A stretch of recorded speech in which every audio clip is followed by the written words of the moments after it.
โอเคพี่น้องเอ้ยเนาะแล้วก็ถือว่าอาหารก็ถือว่ามาสำเร็จเสร็จสิ้นแล้วเนาะตัวสาวนกก็ยังบ่ทันได้มาฮอดเทื่อพี่น้องเอ้ยอ่ะถ้าเฮาก็จะห้องทองท่าก่อนเนาะสาวติ๊กเนาะนี่พี่น้องเอ้ยอาหารที่สาว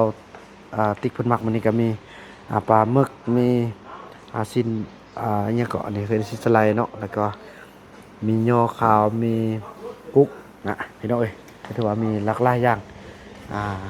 ถือว่าจังซี่แหละพี่น้องเอ้ย ก็จะมาหาก็ได้เบิ้งได้แย่งจังซี่แหละพี่น้องเนาะก็ได้เบิ้งแล้วเด้กุ้มเพิ่งบอกกุ้มตาหันกุมต้นโอฉันจะได้กุ้มแทนแล้วเอาสินี่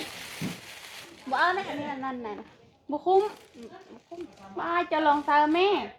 เท่าใดนะปีกับบ่โป๊บเท่าใดนะอันนี้3 แสนสาวเอาก็3 แสนโอ้เป็นของไทยนี่เด็กจ้ะอันนี้1,600,000จักปีเด็กเอาบ่ฮอดปีหรอกบ่ฮู้เลยจะสร้างภาพเลยจักปีบ่ฮู้ว่าเท่าใดเท่าใดได้ซื้อเงินส่งไปอ่ะพ่อของพ่อโอ้ข้าเต้าหั่นเด้อนี่พี่น้องเอ้ย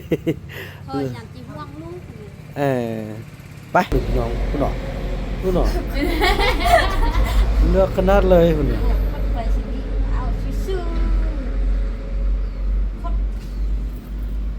โอ้เราจะสร้างเมน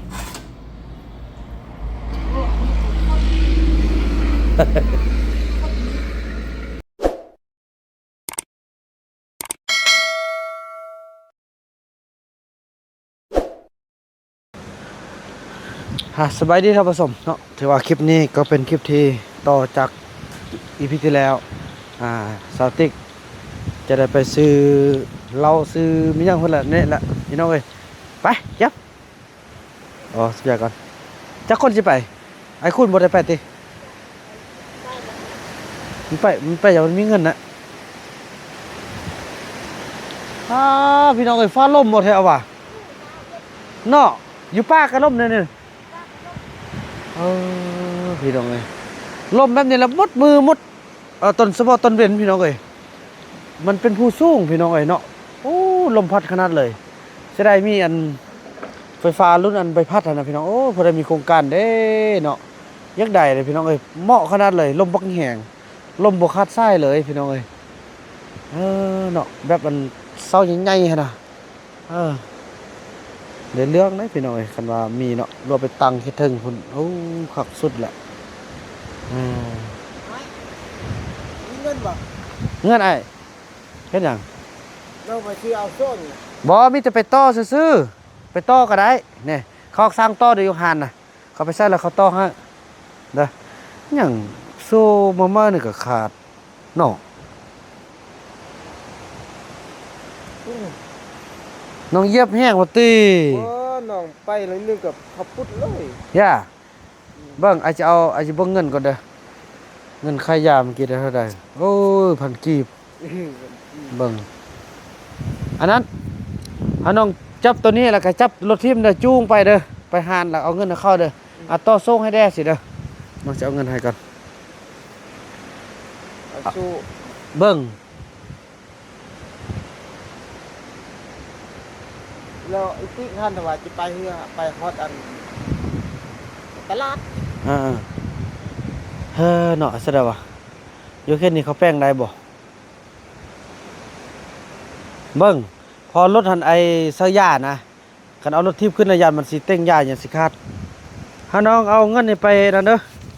เอาไปให้เขาต่อเด้อ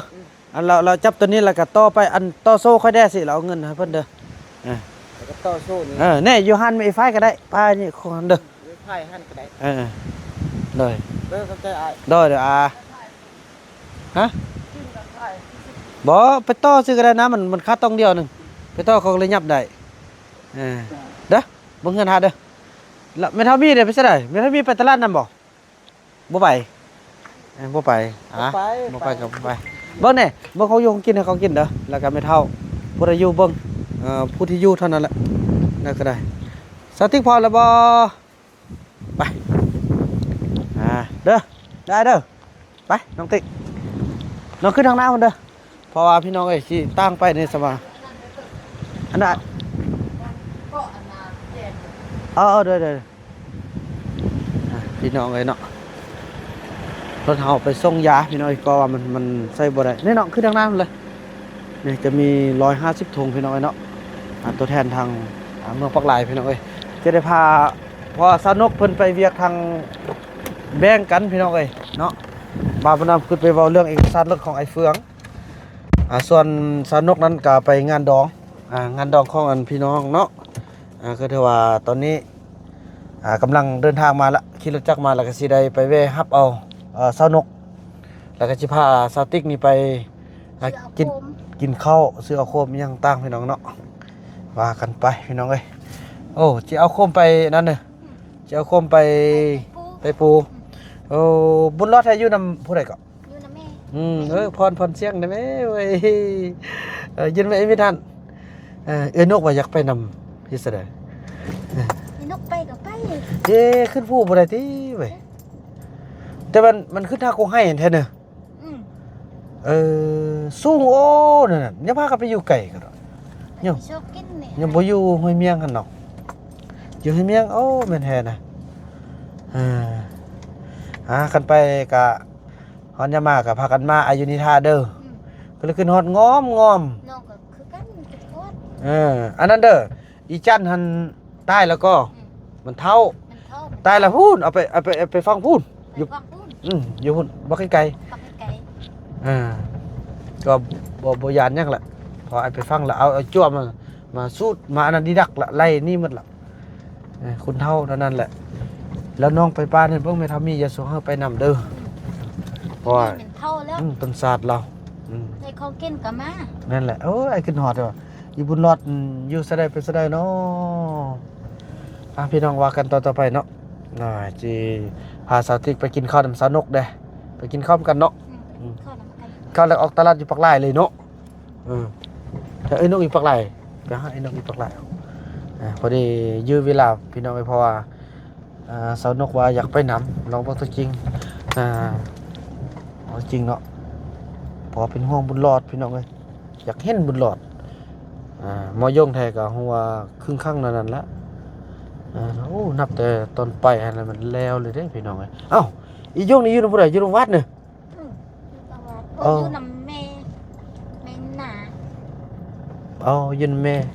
ยังไม่ย่าแล้วพวกวัดอยู่ใส่ เขามาเซานี่มื้ออื่นนี่มื้อวานนี่มื้อค่ำเนี่ยคนได้ไปมื้อค่ำเนี่ยพี่น้องเลยฝากกันต่อไปเนาะ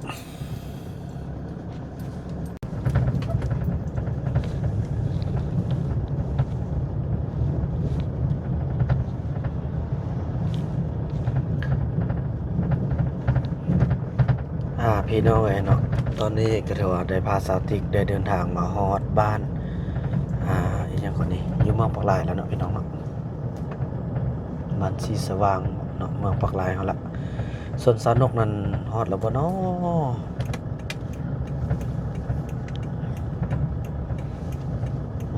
เก็บงานเคลียร์งานพี่น้องจะได้เข้าไปทางฝั่งไทย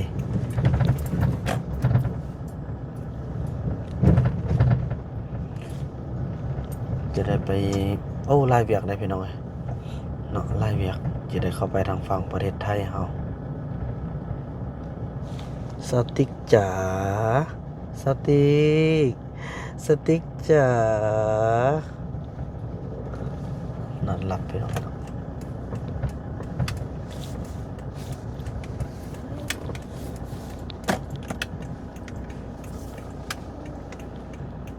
แล้วอันนี้คือตัวแทนค่ายยาอยู่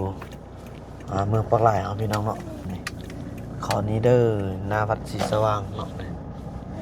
หน้าวัดศรีสว่างครับ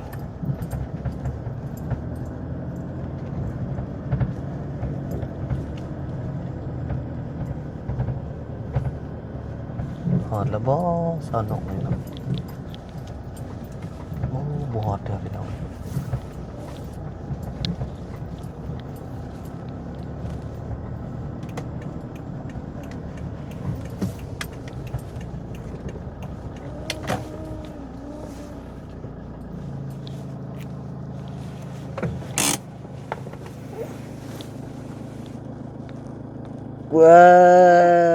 ไปหอดละไปเลย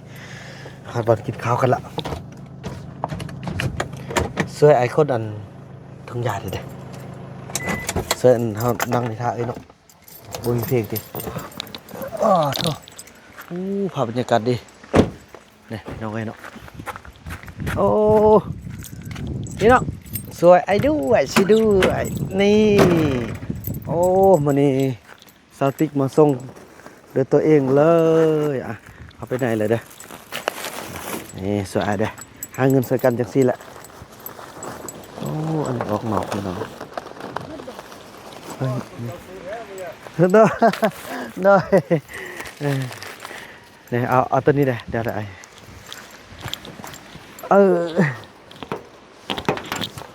อุ้ยบ่ถึงเถอะฮึบ150 ถุงอันนั้นใส่หน้าคนเดียวเนาะเนาะเอ้ยอย่าโธ่น้องใส่ตัวนั่นเลยโอเคแบกใส่กันนี่เอามานับเอาตัว150ในของซาติกพี่เนาะเข้ามาหน่อยเข้ามาเลยเป็นบอลมากินข้าวกินน้ำกันอย่าเอาไปใส่เลยเอาไปใส่เอาโดย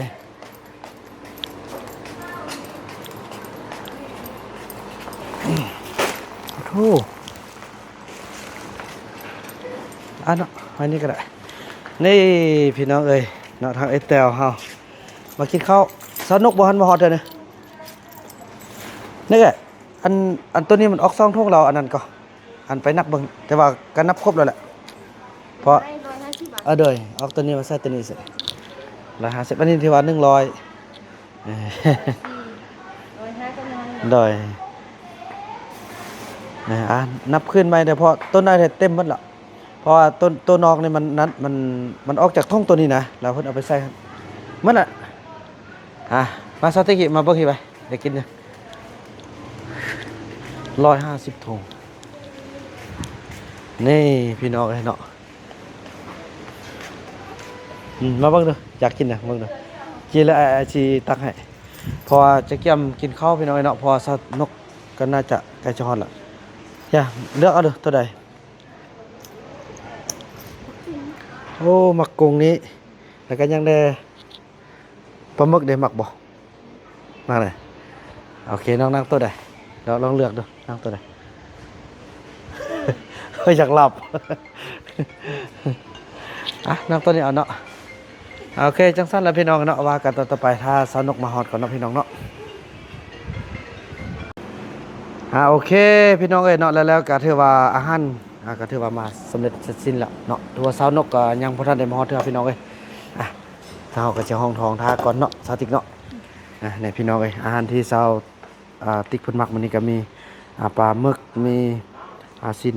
อิหยังก็อันนี้คือซินสไลด์เนาะแล้วก็มียอขาวมีกุ๊กพี่น้องเอ้ยถือว่ามีหลากหลายอย่างถือว่าจังซี่แหละพี่น้องเอ้ยก็จะมาหาเฮาก็ได้เบิ่งได้แย่งจังซี่แหละพี่น้องเนาะได้เบิ่งแล้วเด้ปลาหน่อยแบบโอ้พี่น้องเด้อเว้าแฮงหน่อยนึงพอมีเพลงเนาะอันนี้ให้น้องอันเด้ออันไข่นี่เด้ออึบโอ้โทพี่น้องโอ้ดูนี่ตั้งให้เพิ่นก่อนเนาะโอ้มีเพลงได้ยินบ่พี่น้องเอ้ยได้เอาเสียงเพลงใส่หน่อยนึงก่อนเนาะเนี่ยกินข้าวกันโอ้ขอโทษเนาะ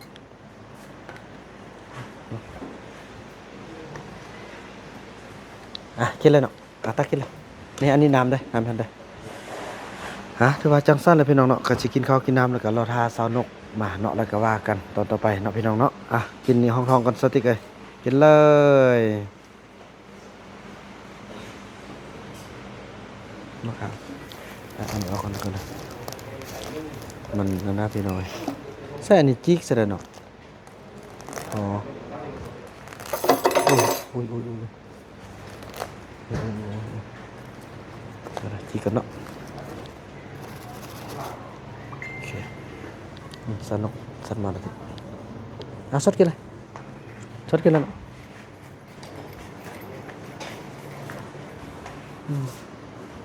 ตาขี้ญาติใส่เนาะ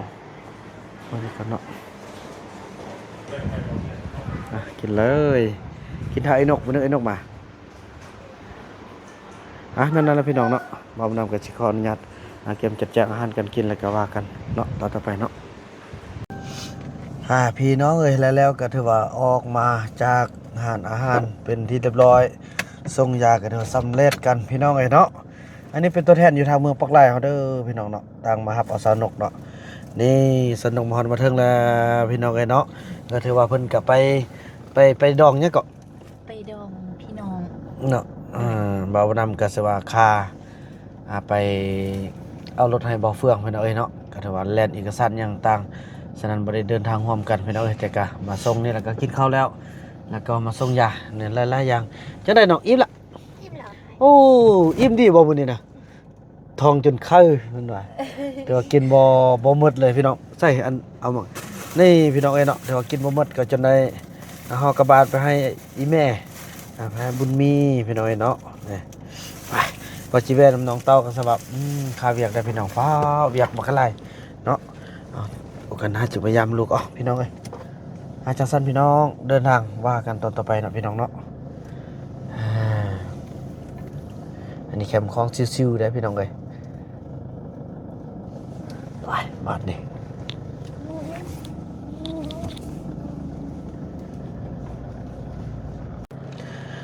พี่น้องเอ้ยแล้วเฮาก็เดินทางมาฮอดนี่เนาะซอติกเนาะไปซื้อโคมมานี่ซอติกเพิ่นอยากได้โคมเลยพี่น้องเอ้ยเนาะไปซื้อโคมซื้อที่เพิ่นอยากได้นี่แหละพี่น้องเอ้ยเนาะ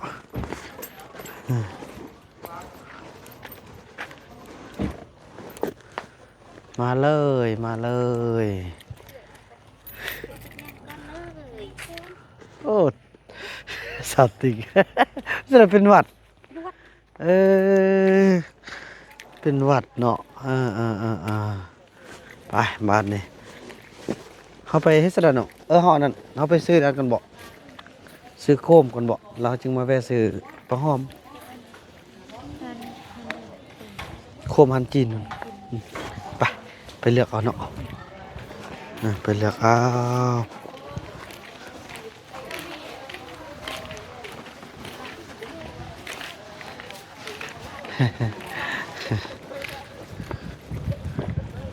ไปเลือกโคมกันพี่น้องเลย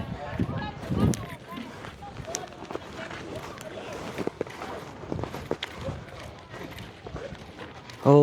ยสติกไอ้โคมนั่นก็จะมันลิบเข้าป่าขึ้นฮอดโอ้น้องอีป้าบ่ขึ้นฮอดไอ้ติขึ้นฮอดเราไปปะกันตลอดสติก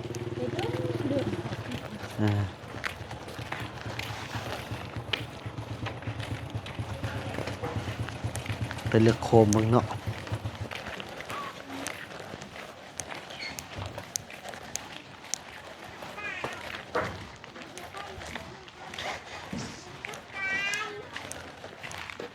ปลาย่างไว้ให้ทันไอ้นกเดี๋ยวว่า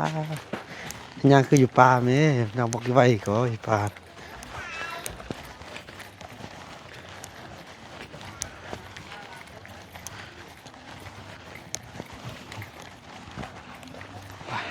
โอ้เขาจะเปิดเพลงฮอตบ่เนาะ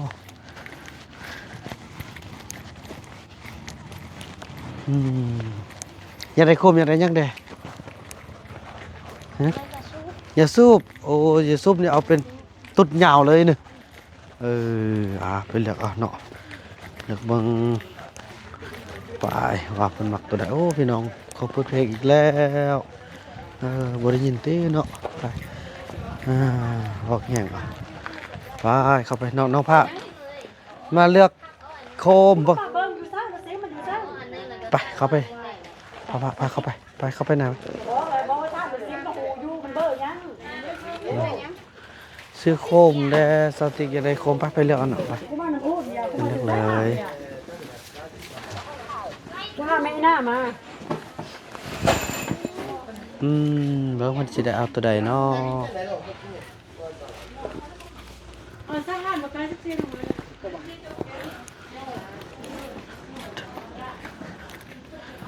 เลือกเอาเลยเอาตัวใดเลือกเอาเลยอยากได้โคมตัวใดเนาะเบิ่งกันเนาะพี่น้องเนาะ อันนี้เอาไว้หน่อย เอาแบบนี้โอ้คือทหารเนาะเท่าไหร่นี่ เส้นหก 160,000160,000เอาเงินออกให้เลย2เบอร์เพิ่นเอาจิทอนให้เงินอันที่ว่าค่ายมื้อเช้านี่ได้พอเพิ่นเพิ่นมาค่าย ของเราเองมัน เออแท้ก็เนาะมื้อเช้านี่ค่ายได้300,000เนาะบ่บักใหญ่เนาะ เคยใส่บ่ เชิญ บ่คักโอ้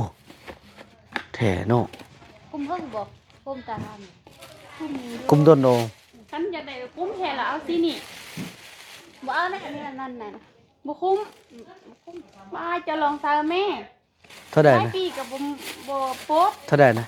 อันนี้300,000สาวเอาก็300,000 โอ้ เป็นของไทย นี่เด็กจ้ะ อันนี้160,000 จักพี่เด็ก เอาบ่ฮอดปีหรอก ปอ บ่ฮู้แล้ว จะสร้างภาพเลยจักปี บ่ฮู้ว่าซะได้ เอ เท่าใด อเลยโอ้จักปีอยู่นี่โอ้ยังสั่งทำเอาตึมบ่หนึง2ใบ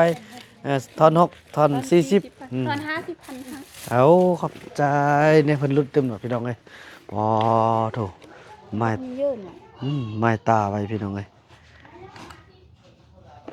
นี่เป็นตาตังแจ้งเอา ตาตั้งแจ้งดำน้ำได้นี่3เส้นไปโอ้โอ้พาเนาะ ลูกมา10,000เด้อ โดยขอบใจหลายหน่อยป้าเบิ่งอันนี้นี่ค่อยสิซื้อเอาก่อนมะ คุ้มโดน คุ้มโด อั น นบ่เคยใส่ แกมแกมแกมไปอันนั่นนะอันนี้แท้ของอายเด้ออายซื้อเองเด้อนี่เด้อ น่ะ โอ้เบิ่งอันมันเป็นแม่นแบบไอ้ก็แม่นแล้วเรานุ่นยืมไปเลยเรานุ่นกำลังเฮือนนะแม่นพี่น้องเอ้ยมาทึกใจเอาแท้เอาว่าไปเอาเลย แบบเดียวกันเลย แม่นอันเดียวกันเลย แต่ว่าตอนนั้นไอ้สร้างอยู่ฝั่งไทย อันนี้ก็เอามาได้ฟังไทย น่ะโอ้ยแม่นอันเดียวกันซะนะแม่นอันเดียวกันซะนะสติ๊กได้นะเพิ่นรุ่นให้พี่น้องเอ้ยเนาะขอบใจหลายไปพี่น้องเอ้ยว่ากันต่อไปเนาะเป็นหวัดเป็นซะเด้อ เป็นหวัดแต่สร้างเพิ่นว่ากุมจักปี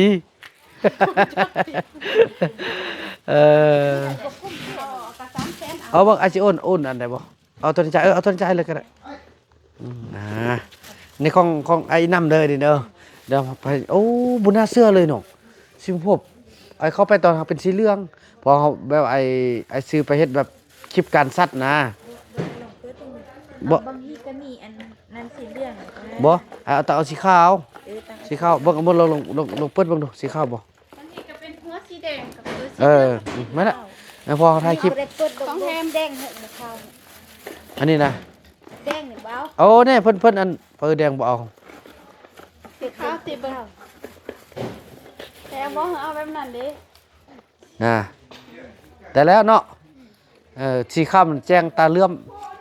เพิ่นมักสีนี่เน่เพิ่นเอานี่ของแถมขอบใจเพิ่นแดมันดึงก่อนนั่น ขอบใจเด้อน บขอบใจเพิ่นเด้อ ขอบใจเด้อ ขอบใจเด้อเด้อพี่น้องเอ้ยโอ้ตลกเลยซาวติกเขานี่นะเนาะตาลูก ตลกนี่เท่าหมดแล้วเนาะบัดนี้ยังอย่าซูบมันบ่โอ้โถพี่น้องว่ากันต่อไปเนาะพี่น้องเอ้ยแล้วก็ได้เดินทางมาฮอดหานนี่เนาะก็ถือว่าเกี่ยมจะซื้อกันซะได้เอาเครื่องมาละ บ่น้องบ่ได้ซื้อเงินส่งไปพ่อของพ่อ โอ้กาเต้าหันเด้อนี่พี่น้องเอ้ย พ่ออยากสิห่วงลูก ไปเบิ่งอันเอาน้องๆเก็บมันละที่ก่อนเลย เพิ่นยังได้เบียร์เด้อ โอ้อยากได้เบียร์เบียร์เอาก็เอาเอาไหมต้นสาดเดี๋ยวอยากกินพี่น้องเอ้ย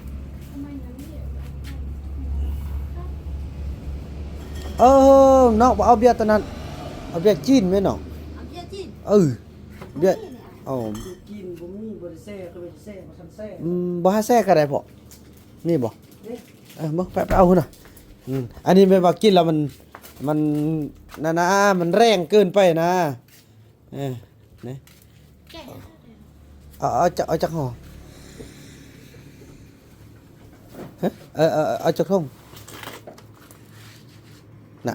ลงเอาจักป่อง แก่จะป้อง 10 10ป้อง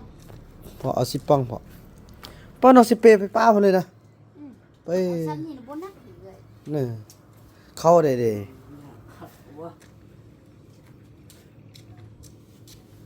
อ่ะได้รวมดึกเขาได้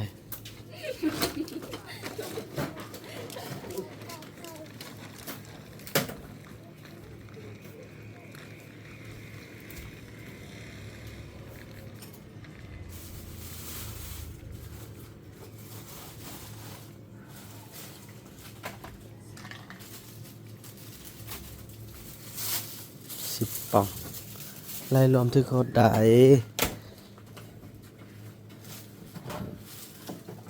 มันมาย่ำไอ้เด้อไอ้กินทอด เราก็ทอดอะไรเนี่ย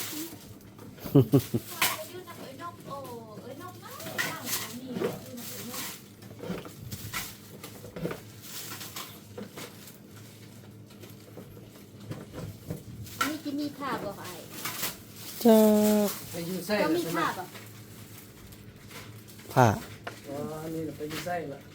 เยอะน่ะเทียบไปเทียบมา ไปเที่ยวมาเนี่ยไปสู่ลูกให้ปู่ให้ป้าเนี่ย อืม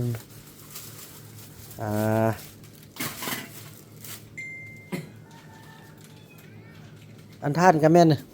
ท่านก็แม่นนะสู้ก็แม่น เดี๋ยวปูมาไอ้น้ำกินน่ะเด้อ เอามาเอ้ยนกกินน้ำเด้อๆโดย อันนี้แบบอัน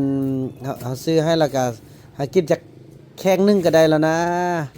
น้องได้สิ้นน้องบ่ได้จกทำจกนี่ นี่มันนั้นไอ้น้ำกับไอ้นกสิไปจกน้ำเด้อจกต้นเว้นกันจกนั่นน่ะ จกมือเว้นมือคำยานยันเชื่อ เอ้ยเสื้อก็เลยไปมือเว้น ไปสองคนเหรอ นะ ถ้าไปอีจอมน้ำเดยาน น่ะจะเอาอีจอมไปนำซะนี่นะอย่าสวยจอมไปซ้ำ ว่ายอกซื่อๆนี่ไอ้ เอ้ยว่าแท้อันนี้บ่นดยอกดอกความจริงนั่นแหละไว้เด้บวกใส่เลยตึกระปะ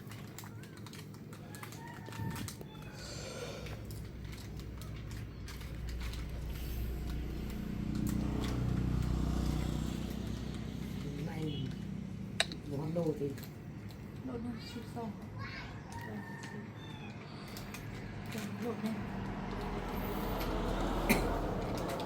จะไปซื้อรถไล่โลดเท่าไหร่ดู เอาแต่ส่งอันนั้นมากก็ได้นั่นเสืออื่นเด้มันก็สอบได้อยู่ดอกอยู่นี่ก็ได้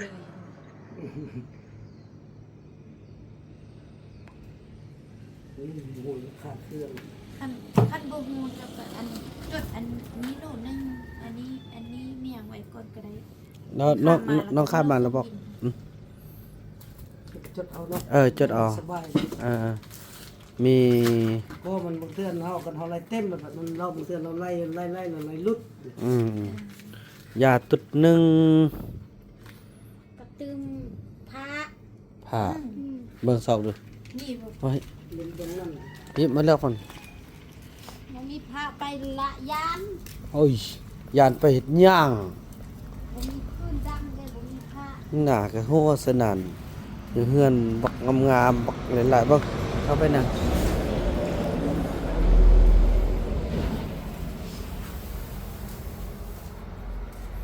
เลือกดู ถ่ายไหน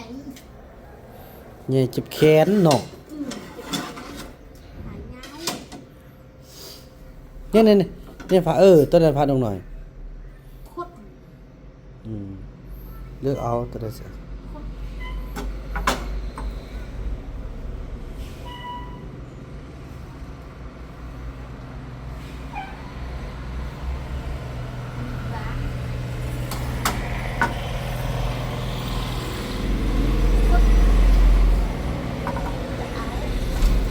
โอ้เลือกขนาดเลยพี่น้องคุณหน่อย เลือกขนาดเลยพุ่นน่ะ คนไปสินี่เอาซื่อ โอ้ เราก็สร้างเอง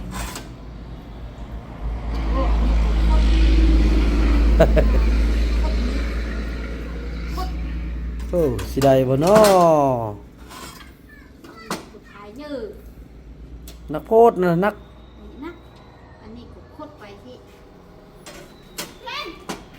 เอามือมิดอ้าวบ่มีเหรอ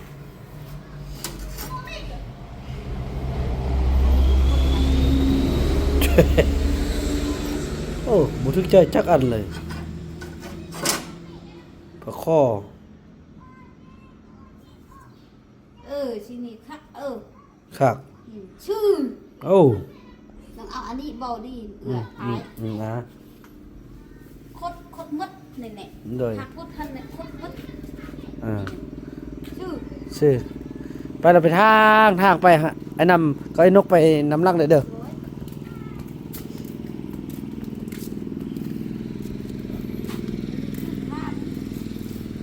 ตักคอ พาคอเติมอันหนึงโอ้ไปเก็บกันเลยบาดนี้เก็บเลย พยายามใส่ สลัดเด้พี่น้องเอ้ยเนาะสลัดเด้สาวติ๊กนี่บ่มีพยางค์ใส่หั่นได้แล้วว่า ผู้ไอ้วัด เป็นว่าเป็นไอเนี่ย ติดสติ๊กมันอยู่หั่นบ่อยู่เลยน่ะนี่พูดอีกแล้ว ไป เกื เป็ อน บปะไว้ให้เกือบ ไปมาๆซั่นแหละเมื่อยพุ่นแล้วก็มาพี่เมื่อยพี่ก็ไปพุ่น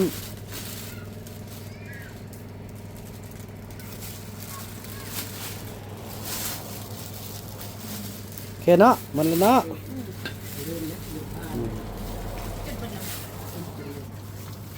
พี่น้องถือว่าบ่ฮู้ว่าจะใช้จ่ายเท่าใดเนาะพี่น้องเพราะว่าอีพ่อเพิ่นบ่ฮู้ราคาเนาะมีแต่ทางน้องข้ามมากกันเนาะเพิ่นจึงจะไล่กันพี่น้องเอ้ยเนาะพี่น้องก็ว่ากันตอนต่อไปเนาะปอโถ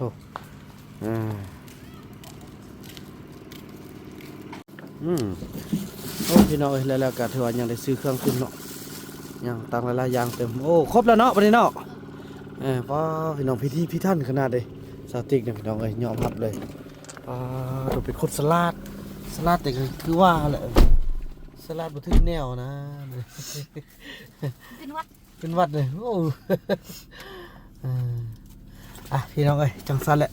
ถือว่าภาพบรรยากาศนี้คลิปนี้บ่าวบุญนำจะขออนุญาตจบคลิปกันเพียงส่ำนี้ก่อนพี่น้องเอ้ยแล้วก็ว่ากันใหม่ในคลิปต่อไปเนาะคลิปนี้บ่าวบุญนำขอกล่าวคำว่าสบายดี